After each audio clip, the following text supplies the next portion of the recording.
Olá, querido amigo, querida amiga, seja bem-vindo ao nosso 13º capítulo da série O Grande Conflito. Hoje, veremos o progresso da mensagem do Evangelho no norte da Europa. Países como, por exemplo, a Holanda. A tirania de Roma resultou em um grande protesto também nesse país. Vários séculos antes de Lutero, 2 bispos denunciaram destemidamente o Papa após serem mandados como enviados a Roma. Lá descobriram o verdadeiro caráter da Santa Sé. Enquanto deveria ser servo dos servos, conforme a própria Bíblia ensina, o Papa tentava se tornar senhor dos senhores e trazia desprezo aos mandamentos de Deus. Muitos se levantaram para realizar a obra de Deus naquele período. Traduziram a Bíblia do valdense para o holandês e declararam que havia nela grande benefício, não piadas, não fábulas, nem mentiras, mas somente as palavras da verdade. As perseguições de Roma começaram, mas o número de fiéis continuou a se multiplicar, declarando que a Bíblia é a única autoridade infalível em questões religiosas e que ninguém deveria ser forçado a crer, mas ser ganho por meio da pregação. Os ensinos de Lutero encontraram homens fiéis e fervorosos na Holanda para pregar o Evangelho. Menno Simons, que recebeu uma educação católica, foi ordenado padre. Ele era completamente ignorante em relação à Bíblia no princípio e se recusava a lê-la por temer se tratar até de heresia.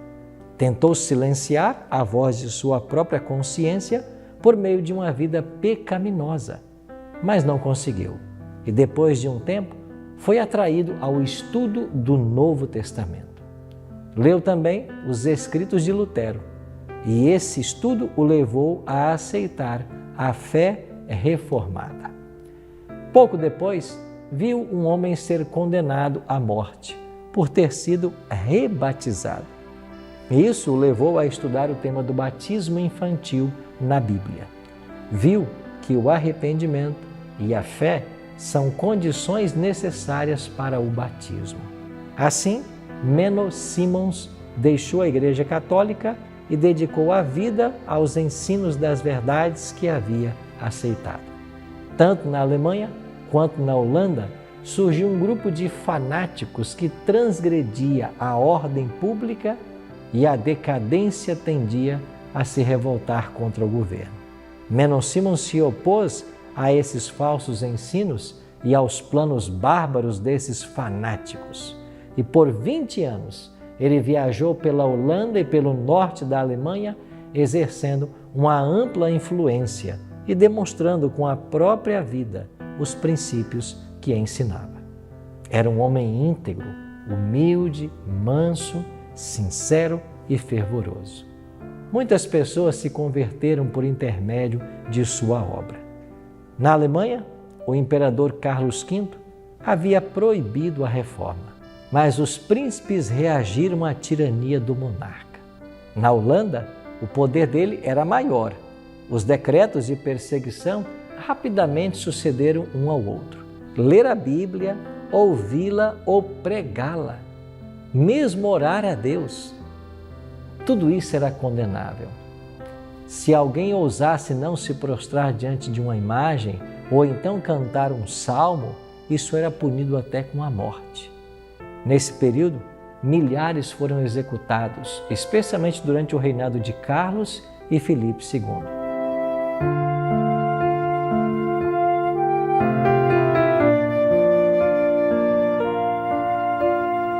Em certa ocasião, uma família inteira foi levada diante dos inquisidores, acusada de não ir à missa e adorar a Deus em casa.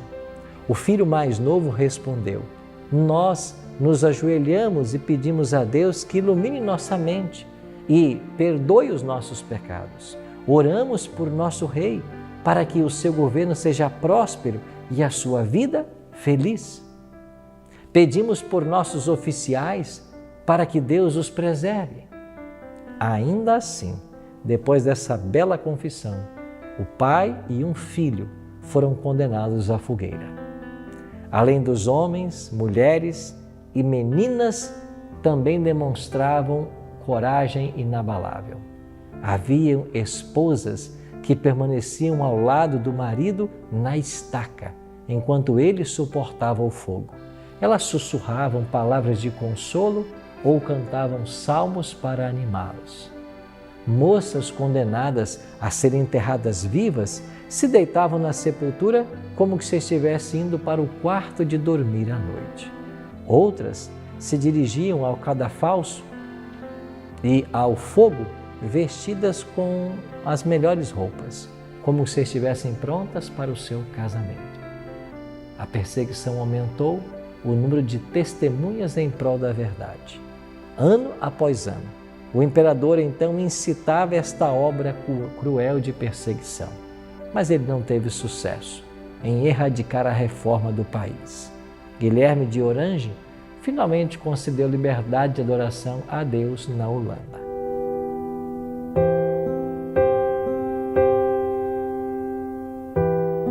Outro país onde a reforma avançou foi a Dinamarca. O evangelho entrou pacificamente nos países do norte. Estudantes de Wittenberg voltaram para casa levando a fé reformada aos escandinávios. Os escritos de Lutero também espalharam luz por todas as partes. O ousado povo do norte se afastou das corrupções de Roma para receber de bom grado as verdades cheias de vida da Bíblia. A história conta que um homem chamado Tausen, que foi um grande reformador na Dinamarca, mesmo quando ainda era criança, esse Tausen demonstrou que tinha uma mente brilhante e muito cedo entrou para o monastério.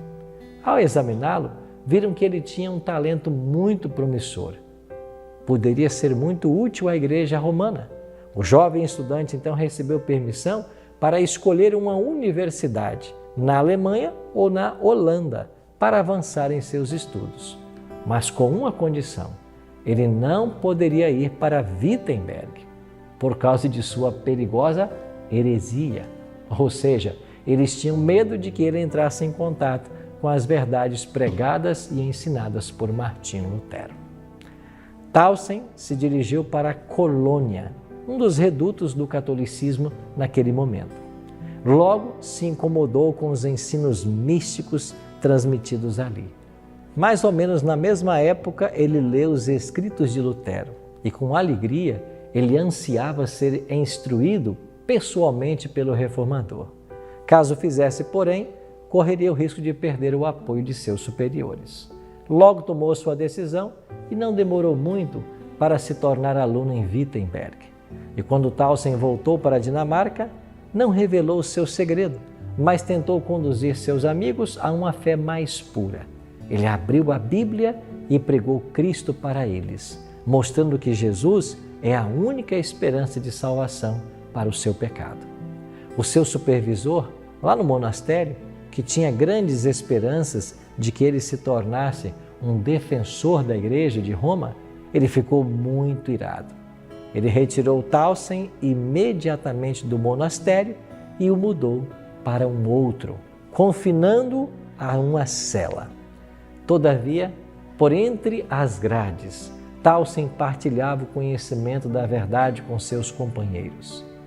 Se aqueles padres dinamarqueses fossem familiarizados com o plano da igreja para lidar com as heresias, nunca mais se ouviria falar de Tausen novamente. Entretanto, em vez de confiná-lo numa masmorra subterrânea, eles o expulsaram do monastério. E sabe o que aconteceu?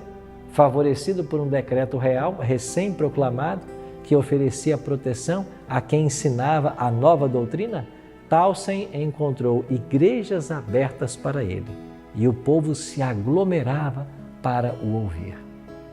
O Novo Testamento, em dinamarquês, começou então a circular amplamente. Os esforços para extinguir a obra acabaram resultando em sua ampliação.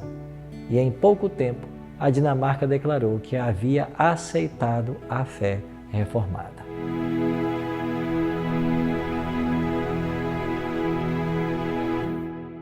Também na Suécia, 2 jovens de Wittenberg levaram a água da vida para os seus conterrâneos.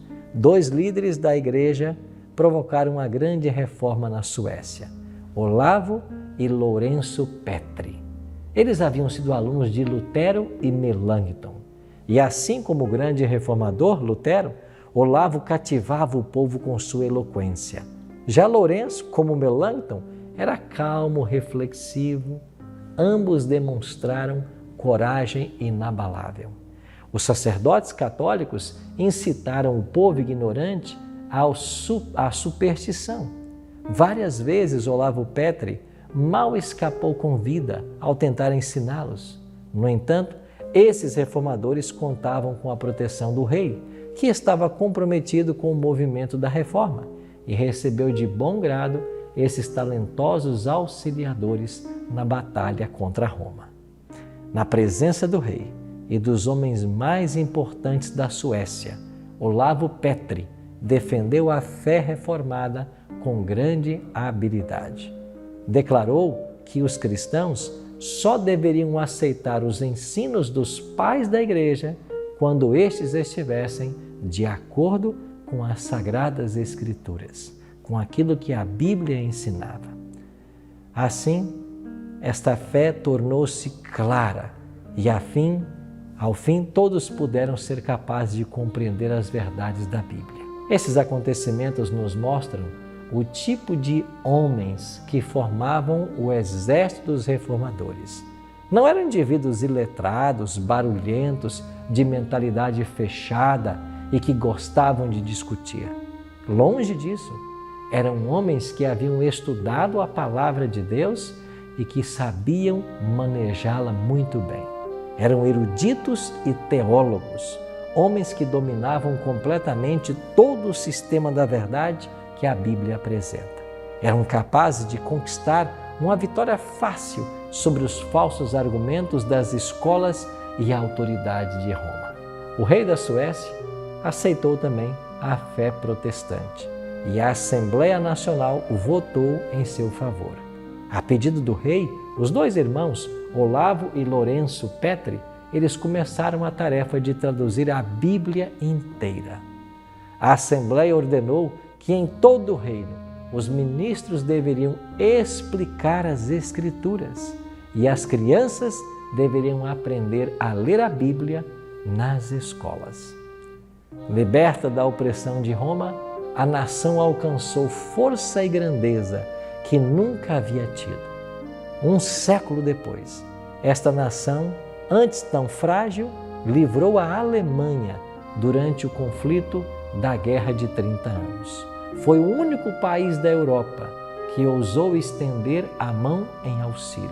Todo o norte da Europa parecia prestes a submeter novamente a tirania de Roma. Todo o exército sueco permitiu que a Alemanha conquistasse tolerância aos protestantes e restaurasse a liberdade de consciência nos países que haviam aceitado a reforma. E foi dessa maneira que a palavra de Deus ia avançando de país em país e Deus ia salvando pessoas.